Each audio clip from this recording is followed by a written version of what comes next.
Algumas pessoas acordam com barulho. Eu acordei com silêncio. Mas não era um silêncio calmo. Era um silêncio pesado, daqueles que parece esconder algo atrás das paredes. Meus olhos ainda estavam fechados, mas meu corpo já sabia. Minha filha Lia não estava mais ali. Corri até o quarto dela. O berço estava intacto, o cobertor dobrado, o ursinho sentado. Nenhum sinal de choro, nem bagunça, como se ela nunca tivesse existido. Olhei para o monitor do bebê. A tela piscava, em verde. Só estática. Nenhum som, nenhum movimento. E então, uma voz. Baixa, fria, quase entediada. Ela não pertence a você. Meu coração parou. Talvez fosse coisa da minha cabeça. Falta de sono, estresse. Mas a voz voltou. Mais clara, mais lenta. Como se estivesse se divertindo comigo. Ela não pertence a você. Senti meu peito apertar. Fiquei parada, olhando para a tela. Nada se mexia, só a estática. Desliguei o monitor. Esperei. Liguei de novo. Silêncio. Foi nesse momento que eu soube. Minha casa não era segura. E alguém estava assistindo a gente. 6 semanas antes de Lia desaparecer, tudo parecia perfeito. Era só eu e ela, começando uma nova vida. Depois de um término tão tóxico que parecia ter deixado fumaça nas paredes da alma, eu precisava de paz. A casa era pequena, mas aconchegante. O bairro, calmo, limpinho, com portão eletrônico. E o melhor, ninguém me conhecia ali. O condomínio tinha regras, claro. Um tal de AOA, que em português não faz muito sentido, mas parecia uma associação de vizinhança. Eu nunca tinha lidado com isso antes, pensei. Como pode ser ruim? A resposta veio rápido. 12 minutos depois que o caminhão de mudança foi embora, ela apareceu. Karen, do visor bege, camisa rosa, prancheta na mão como se fosse uma arma. Bem-vinda, ela disse com um sorriso apertado. Aqui temos padrões bem altos. Olhou para Lia, dormindo tranquila no carrinho. Depois olhou para mim de novo e disse com calma. Principalmente quando o futuro do bairro está em jogo. Tentei sorrir. Certo, obrigada por vir. Mas os olhos dela ficaram fixos nos meus. Mãe solteira, né? É um problema? Ah, não, claro que não, disse ela, rindo baixinho. Só quer dizer que você tem o dobro para provar. Ela virou e foi embora antes que eu pudesse responder. Naquela mesma noite encontrei um envelope colado na minha porta. Cobrança HOA. 18.612 sem explicação, sem detalhes, só o número. 3 dias depois, outro bilhete. 31.462 e junto. Uma advertência, violação, carrinho de bebê bloqueando parcialmente a calçada. Quase ri, até que chegou o terceiro aviso. Dessa vez, tinha uma foto. Minha filha no carrinho. A legenda embaixo dizia: infrações repetidas podem levar à intervenção. Bati na porta da Karen. Ela abriu como se já estivesse me esperando. Isso tá ficando ridículo, falei, tentando controlar a raiva. Ela sorriu como um crocodilo calmo. Regras são para todos, ela disse. Mesmo que você esteja emocionalmente sobrecarregada. Virei as costas para ir embora. Ela completou. Ah, e o portão do berço da Lia. Você esqueceu de travar ontem à noite. Eu não tinha contado isso para ninguém. Nem mesmo percebi que tinha deixado destravado. Aquela noite, travei todas as portas. Fechei janelas. Conferi o berço 3 vezes. Mesmo assim, na manhã seguinte, os blocos de brinquedo no quarto da Lia estavam organizados em forma de pirâmide. Não jogados, não espalhados, arrumados. No outro dia, o balanço eletrônico dela estava se movendo sozinho, mesmo desligado da tomada. Saí de casa para respirar. Karen estava parada na calçada, sem celular, sem cachorro, só parada, sorrindo e acenando. Comecei a deixar um taco de beisebol embaixo do berço. Uma semana depois, o monitor ligou de novo, sem choro, sem som, tela escura, e então, o mesmo sussurro. Ela não pertence a você. Fiquei parada, congelada, quase 1 minuto inteiro. Respiração presa. Desliguei o monitor. Liguei de novo, ainda escuro. E então, um papel debaixo da porta do quarto da Lia. Sem envelope. Letras maiúsculas, frases curtas, frias. Intervenção comunitária pendente. Status: não conforme. Categoria: maternal. Eu não sabia o que aquilo queria dizer, mas parecia uma sentença, escrita por um comitê invisível. Corri para o celular. Abri o app da câmera, Ring, avancei horas de gravação. Entrega. Cachorro. Vento. Nada. Dodge Boom, 46 da manhã. Uma mulher apareceu. Não era a Karen. Mais jovem. Vestia um casaco da segurança da GAOA. Ela ficou parada na entrada da minha garagem, segurando algo nas mãos. Um cobertor. O mesmo cobertor do chá de bebê da Lia, feito sob encomenda. Com o nome dela costurado no canto, a mulher olhou direto para a câmera da porta, como se soubesse que eu estava assistindo. E então, sorriu. Não um sorriso falso, não simpático, um sorriso íntimo, como se me conhecesse. Ela acenou. Virou em direção à minha porta. Mas antes de sair do campo de visão, ela olhou direto na lente e sussurrou uma palavra.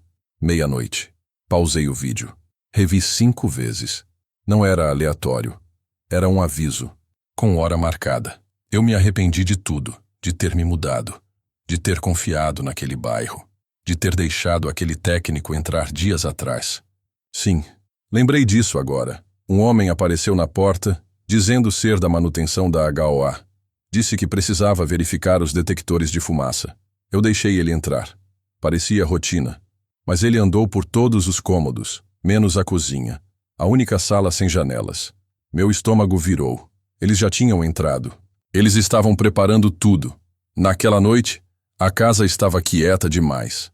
Não era silêncio normal.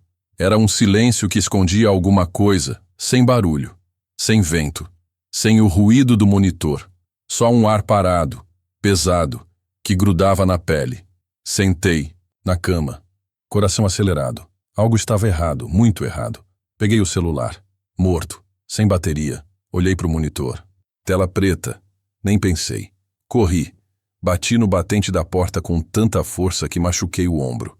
O berço estava vazio, o cobertor dobrado, o ursinho arrumado, o travesseiro intocado, como se ninguém tivesse dormido ali. Gritei o nome dela.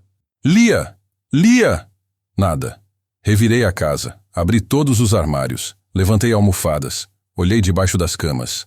Nada, a porta dos fundos destrancada. Eu nunca deixo ela aberta. Mas estava só encostada, como se estivesse me zombando. Peguei o telefone fixo. Disquei 911. Emergência? Qual o endereço? Levaram minha filha? É uma questão de custódia? Não, não tem pai, não tem disputa. Estou sozinha e ela sumiu. Quando foi a última vez que viu a criança? Ontem à noite, 9 horas. Ela estava bem, dormindo, sorrindo. Nome da criança? Lia. O nome dela é Lia. Data de nascimento? Por que isso importa? Ela tem 1 ano. Ela não saiu andando sozinha. Alguém levou ela. Estamos enviando uma viatura. Por favor, mantenha a calma. Calma? Como alguém pode manter calma quando sua filha sumiu do próprio quarto? A linha ficou muda. Depois, um bip. Eles desligaram. Lembrei de algo. A câmera da porta. Talvez ela tivesse visto algo que eu não vi. Corri até o celular. Abri o aplicativo da Ring. As mãos tremendo. Avancei a gravação. Entrega, gato, Karen. Parei. 3:13 da manhã. A imagem congelou meu sangue. Karen, andando direto em direção à minha casa. Sem prancheta. Sem bater na porta. Só caminhando. Como se fosse dona do lugar. 20 segundos depois, 2 homens apareceram. Camisa cinza. Sem expressão. Um segurava um cobertor dobrado. O outro, um bebê conforto. Não olharam para os lados. Não correram. Andaram como se estivessem em serviço. O do bebê conforto tinha uma cicatriz na mandíbula. O outro ficava olhando para a rua, como se esperasse um atirador escondido. Apontei o vídeo na tela. Esse é o cobertor dela. Esse é o assento dela. Essa é a minha filha. O policial olhou. Ficou pálido. Depois, sério. Não podemos confirmar que é sua filha. Como assim? Sem identificação facial? Bati no balcão com força. Não faz isso. Não fala isso. Ela é minha. Ele engoliu seco. Vamos entrar em contato com a HOA. Era só isso. Tudo o que ele tinha para dizer. Foi aí que eu percebi. Isso não era só um sequestro. Era política. Fui até a caixa de correio. Abri com tanta força que quase quebrei a tampa. Lá dentro, um envelope grosso, sem selo, sem remetente. Abri rasgando. Cabeçalho vermelho brilhante. Aviso final. Execução de penalidade. Taxas, juros, multas. Valor total. 3.860,87. Virei a última página. Em casos de não pagamento crônico e ameaça à harmonia comunitária, poderá ser iniciada a revisão corretiva de guarda sob a seção 7B4. Revisão corretiva de guarda? Eles transformaram minha filha em uma cláusula de contrato. Eu não podia confiar na polícia. Nem nos vizinhos, nem no sistema. Eles não tinham levado minha filha por engano. Levaram porque achavam que podiam, porque eu era sozinha, porque eu devia taxas, porque achavam que eu não ia reagir. Mas estavam errados. Eles esqueceram de uma coisa. Eu não quebro. Eu revido. E eu sabia exatamente onde começar. Todo o bairro da HOA tem uma casa modelo. A nossa ficava no final da rua. Bonita demais. Perfeita demais. Cortinas sempre fechadas. Luzes sempre acesas às 20 horas em ponto. Mas sem visitas. Sem corretores. Sem movimento. Exceto por um SUV preto que parava ali 2 vezes por semana. Sempre com os vidros escuros. Ninguém falava da casa. Um garoto andou de skate na calçada uma vez. 2 horas depois, os pais dele receberam uma multa por comportamento juvenil hostil. Aquela casa não estava vazia. Ela estava protegida e, agora eu sabia por quê. Karen tinha o crachá mestre. Eu já tinha visto. Ela usava como se a casa fosse dela. Então, eu roubei. Durante o café comunitário da HOA, enquanto ela discutia com uma família por causa de uma bandeira errada, peguei o crachá da bolsa dela, saí pela lateral, dei a volta. Cortei caminho pelos arbustos, luvas nas mãos, GoPro escondida no moletom. Cheguei na porta dos fundos da casa modelo, tranca eletrônica, luz vermelha piscando. Passei o crachá. A luz ficou verde. O ar lá dentro estava errado. Cheiro forte de desinfetante, misturado com algo podre, algo que tentaram esconder. A fruteira na cozinha brilhava. Frutas falsas, medo real. A mobília parecia de catálogo, mas ninguém usava. As etiquetas ainda estavam nos sofás. A televisão, de papelão. Mas na mesa da sala de jantar, pastas, muitas, empilhadas, organizadas por endereços. Encontrei a minha. Abri com as mãos tremendo, fotos, páginas e páginas. Eu na caixa de correio. Lia no carrinho. A tampa do nosso lixo. Minha placa do carro. O interior da minha garagem. Eles sabiam. Tudo. Tinha extratos bancários. Histórico de trabalho. Um aviso de despejo antigo. Rabiscos em vermelho. Baixo engajamento comunitário. Criança em risco. Guardiã solo. Comportamento instável. Outra pasta dizia: Fase 2. Alto. Risco dentro. Fotos de outras famílias. Rostos apagados. Olhos das crianças borrados. Uma delas tinha escrito: Solução. Etapa 3. Recolocação. Minhas mãos suaram. Abri uma pasta qualquer. Tinha a agenda de uma criança. Nome da escola. Contato da terapeuta. Isso não eram arquivos de condomínio. Eram perfis de vigilância. Vi o plano da minha casa. Cores destacando as câmeras, uma nota embaixo. Instalação interna completa. Soltei a pasta. O som ecoou pela casa vazia. Acima de mim, o chão rangeu. Apenas uma vez. Não o bastante para confirmar que tinha alguém, mas o bastante para me fazer duvidar que eu estava sozinha. Segui pelo corredor. O piso de madeira rangia sob meus pés. Mas eu continuei, respirando fundo, sem fazer barulho. Uma porta de ferro no fim do corredor. Cadeado grande. Trancada. Corri para a cozinha. Peguei uma faca de manteiga e uma chave de fenda do mostruário. Voltei. Sentei no chão. Comecei a forçar o cadeado. 8 minutos. 2 dedos cortados. Uma alça quebrada. Mas ele abriu. O ar frio saiu como de um freezer. Desci os degraus. O porão não parecia uma casa. Era um centro de comando. Concreto. Cabos. Telas. Monitores por toda parte. Cada tela tinha o número de uma casa. Uma mostrava minha garagem. Outra, o quintal da vizinha. Uma terceira, o quarto da Lia. de um ângulo que eu não conhecia, com uma câmera que eu nunca instalei. Outras mostravam crianças brincando, adultos lavando pratos, gente comum sendo vigiada. Atrás de mim, uma estante de metal, cheia de pendrives, cada um com etiquetas, números, datas, alguns com fitas vermelhas. Achei um com meu número. Peguei. Então vi outra porta, de metal pesado, sem maçaneta. Só um leitor de digital. Ao lado, uma placa. Programa de estabilidade do bairro, nível 2. O ar ali zumbia. Algo clicou atrás da porta. Virei para sair, e foi aí que ouvi. Um choro. Baixo. Real. De bebê. Não era alto-falante. Não era gravação. Era a Lia. Ela disse uma palavra só. Mamãe. Corri escada acima. Atravessei os arbustos. Voltei direto pro evento da HOA, bem a tempo de ouvir a Karen dizer: e lembrem-se, se virem algo estranho, é seu dever reportar. Eu sorri. Aplaudi como os outros. Mas por dentro, já tinha um plano. Naquela noite conectei o pendrive, e o que vi foi pior do que tudo. Não só vídeos, áudios.Karen, os dois homens da gravação, e uma voz masculina, mais velha, fria, autoritária. Iniciar sequência corretiva para 315 Ridge View. Transferir a menor antes do fim do trimestre. Não envolvam o conselho. Se resistir, escalar para a lista alfa. Meu coração parou. Lista alfa. O tom da voz mudou. Era comando militar. Aquilo não era um condomínio. Era uma operação. Eu não dormi. Não depois de ouvir aquilo. Não depois de saber que Karen não era só uma vizinha mandona. Ela era parte de algo muito maior. E eu não ia esperar mais. Voltei à casa modelo na noite seguinte. Sem brunch, sem esconderijo.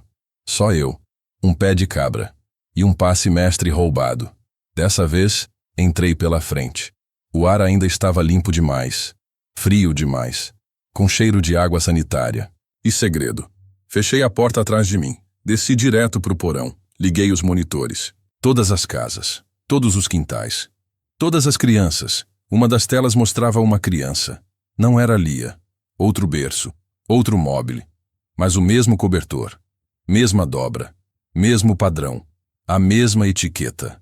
Me virei antes de quebrar alguma coisa. Porta de metal ainda estava ali. Fechada. Mas eu vim preparada.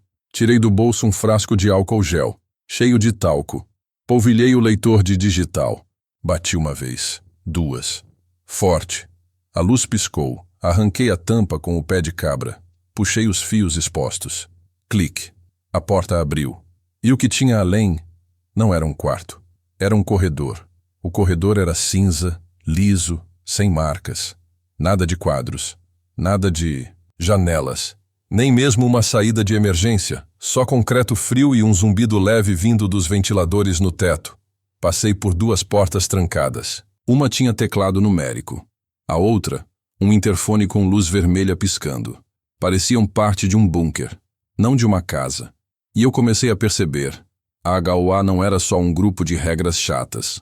Era uma estrutura, planejada, comandada, financiada. O corredor finalmente se abriu. E o choro ficou mais alto. Entrei na sala. E parei. Parecia um berçário. Mas não como os de hospitais, mas como um protótipo de laboratório tentando fingir afeto. Luz branca. Piso acolchoado. Caixas de brinquedo idênticas. Tudo limpo demais. Frio demais. Controlado demais. 3 berços na parede do fundo, um deles era da Lia. Eu reconheceria aqueles olhos fechando de sono em qualquer lugar. As bochechas redondas. Os dedinhos agarrando as grades do berço. Como se fossem o último elo com o mundo. Dei um passo. E parei. E se eu estivesse errada? E se fosse outra criança? Então ela me viu. Seus olhos se encheram. Os braços se ergueram. Mamãe. Minhas pernas quase cederam. Corri até ela. Ela se jogou nos meus braços, pequenina, tremendo. Enterrou o rosto no meu pescoço. Eu beijei sua testa, seus cabelos, suas mãos e sussurrei. Eu te achei. Você tá segura agora. Mamãe tá aqui. Meus olhos encheram. E não importava mais o que acontecesse depois. Se eu morresse ali, teria valido a pena. Passos. lentos, firmes, atrás de mim. Virei devagar, com Lia apertada contra o meu peito. Karen, parada na porta. Olhos calmos, braços cruzados, como se tudo aquilo fosse normal. Eu disse para não escalar. Ela falou. Dei um passo para trás, ainda segurando Lia. O que é isso? Gritei. Um centro de correção. Ela respondeu. Você sequestrou minha filha. Karen inclinou a cabeça, como quem examina um problema chato. Número, disse. Nós apenas realocamos. Você levou 3 crianças. 4, ela corrigiu. Uma foi transferida no último trimestre. Transição sem falhas. Eu tremia de ódio. Você acha isso normal? Ela respirou fundo. Você acha que o caos se resolve sozinho? Nós protegemos as crianças da desordem. Elas merecem mais do que lares instáveis. Você, infelizmente, é uma variável. Ela olhou para o tablet em sua mão. Depois para mim. Se entregar agora, apagamos suas dívidas. Você pode ficar na casa. Recomeçar. Você está brincando comigo? Não é sobre você. Nem sobre sua raiva. É sobre estabilidade. Você está rodando um culto com papelada. Karen nem piscou. Estamos salvando o futuro. Roubando. Crianças. Ela deu um passo. Dê ela para mim. Eu vou te matar, falei. Baixo. Frio. 2 homens entraram pela porta atrás dela. Camisa cinza. Sem expressão. Cada um com um taser. Karen levantou a mão. Ainda não. Virou-se para mim.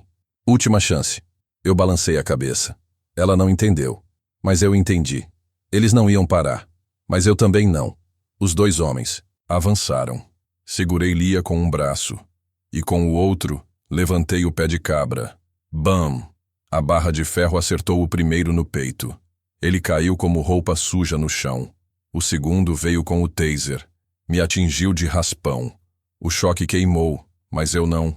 Parei, girei, me abaixei. Varri as pernas dele com o pé de cabra. Bam!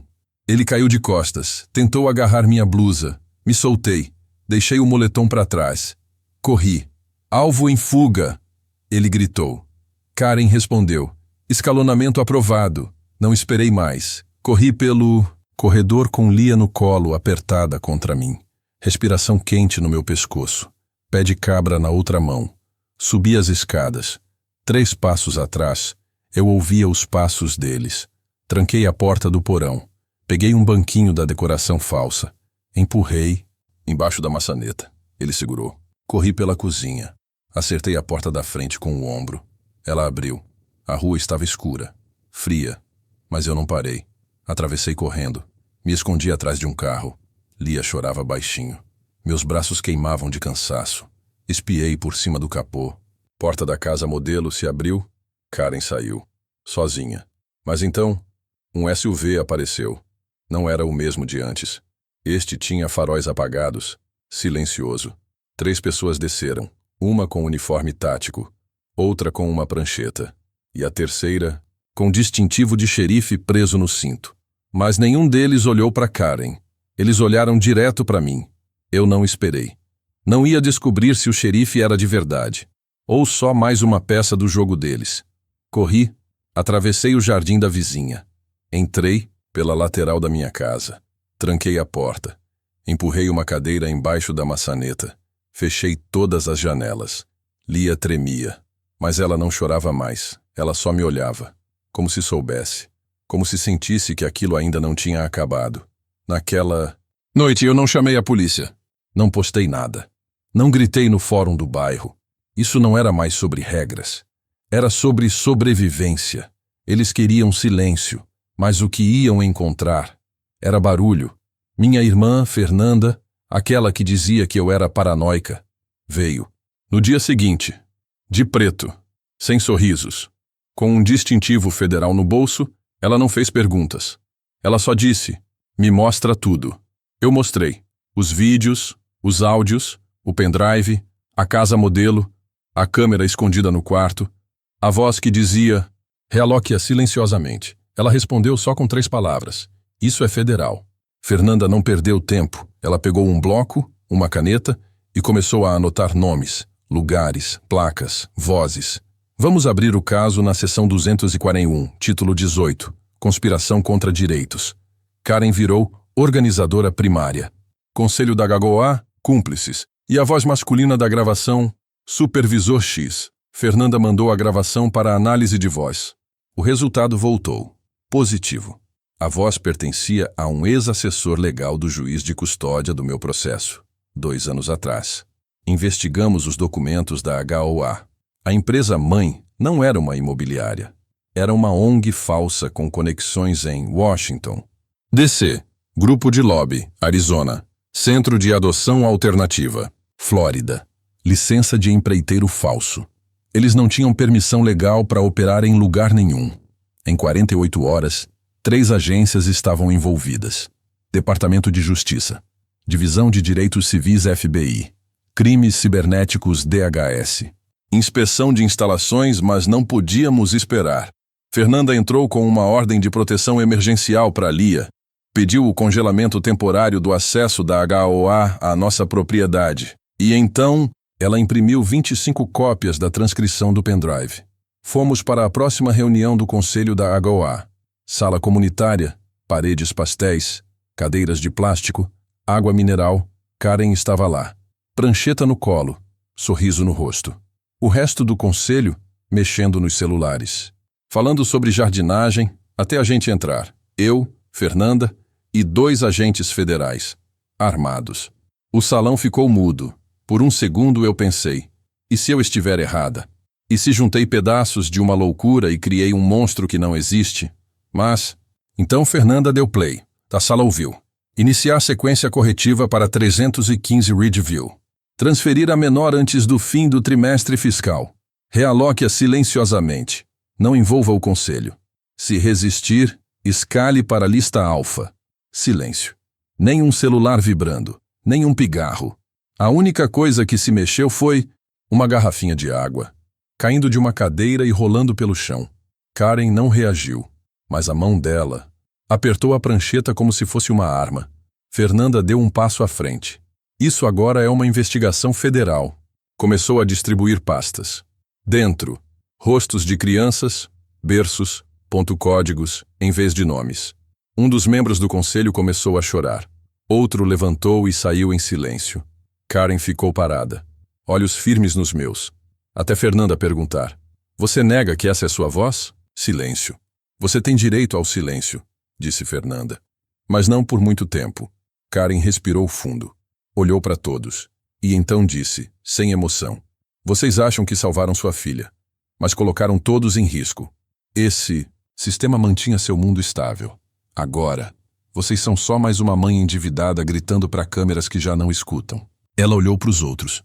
Todos vocês votaram nisso. Não finjam surpresa. Depois, para mim, nós só estávamos corrigindo seu erro. De nada. Virou as costas e saiu. Fernanda a seguiu. Do lado de fora, 5 SUVs pretos estavam parados na calçada, agentes federais, sem sirenes, sem algemas, apenas autoridade fria. Pegaram a prancheta, tiraram fotos, leram os direitos. Karen não falou mais nada, mas, pela primeira vez, ela não sorriu. Achei que tinha acabado. Mas, na manhã seguinte, um envelope apareceu na minha caixa de correio. Sem logotipo, sem remetente, só papel branco, tinta preta. Dentro, uma única mensagem. Você quebrou o protocolo. O conselho está observando. Seu silêncio ainda é possível. Fiquei olhando aquilo por minutos. O café esfriando na minha mão. O coração queimando. Rasguei o papel. Joguei na pia. E queimei cada pedaço. Aquilo não era um pedido. Era uma ameaça. Mas eu não ia mais me calar. Naquela noite, um carro diferente passou. SUV preto. Sem placa. Vidros escuros. Não parou. Não desacelerou. Só passou. Como se dissesse, a gente ainda sabe onde você mora. Eles não vinham mais com tasers. Vinham com advogados, com contratos, com ofertas com cheiro de chantagem. Eles queriam me enterrar em silêncio. Mas esqueceram de um detalhe. Eu tenho provas. Tenho minha filha. E agora tenho o bairro também. Acordei às 4h12 da manhã. Algo se mexeu lá fora. Luzes fortes, passos pesados. O ronco baixo de um motor estacionado. Na minha grama, sentei na cama. Coração disparado. Eles tinham voltado. Lia já estava acordada. Sentada no berço. Olhos grandes, silenciosa. Esse silêncio doeu mais do que qualquer grito. Me arrastei até a janela. Olhei com cuidado. 3 figuras. Mesmo uniforme. Camisas cinza. Sem nome. Sem insígnia. Um com pé de cabra. Outro com um tablet. E o terceiro, com luvas cirúrgicas. Não vieram conversar. Vieram terminar. Peguei Lia. Segurei forte. Ela se agarrou em mim como se sentisse tudo. Me escondi no armário. Apertei o botão de pânico que Fernanda tinha instalado. 10 segundos. E então, o vidro da janela quebrou. Não por medo, mas por cálculo. Eu me preparei. Peguei o pé de cabra. Abri a porta do armário com um chute. Eles estavam no corredor. Eu fui atrás, descalça, com minha filha num braço e fúria no outro. Mas eu não estava sozinha. Do outro lado da rua. Dona Clara viu. Ela mandou a mensagem no grupo. Agora. Todos. Rua. As luzes das casas se acenderam. Uma. Depois, outra. Depois todas. Pais de hobby com tacos de beisebol. Adolescentes com patins e tasers. Mães com chinelo e celular na mão. Gravando tudo. A rua virou um estádio. Todos me protegendo. Meus escudos. Um deles tentou correr. Outro puxou o tablet. Foi derrubado por um garoto de 17 com máscara de dormir. O terceiro tentou sacar abraçadeiras plásticas. Um cachorro grudou na perna dele. E então, Fernanda chegou. SUV preto. Casaco. Distintivo. 2 agentes saíram com ela. Armas. Postura. Silêncio. Ela nem falou comigo. Foi direto no homem no chão. Nome, ele falou. Não importava. O sistema dele já estava quebrado. O sol nasceu sobre uma rua coberta de câmeras, pais furiosos. E 3 homens algemados na calçada. 2 tentaram dizer que tinham autorização especial. O terceiro falou em remoção corretiva. Fernanda apenas levantou uma sobrancelha. Legal. Você vai ter bastante tempo para explicar isso. Em Tribunal Federal. Às 8 horas da manhã, cada caixa de correio do bairro recebeu um panfleto. Um QR Code. Senha. Dentro. Vídeos. Áudios. Cenas da casa modelo. Pastas com nomes. Crianças marcadas com códigos. Às 9h17, as provas estavam no Reddit. Às 10 horas, explodiram no Twitter. Às 12 horas, jornais locais. Às 17 horas, CNN, Fox, BBC, todo mundo. A HOA tentou negar.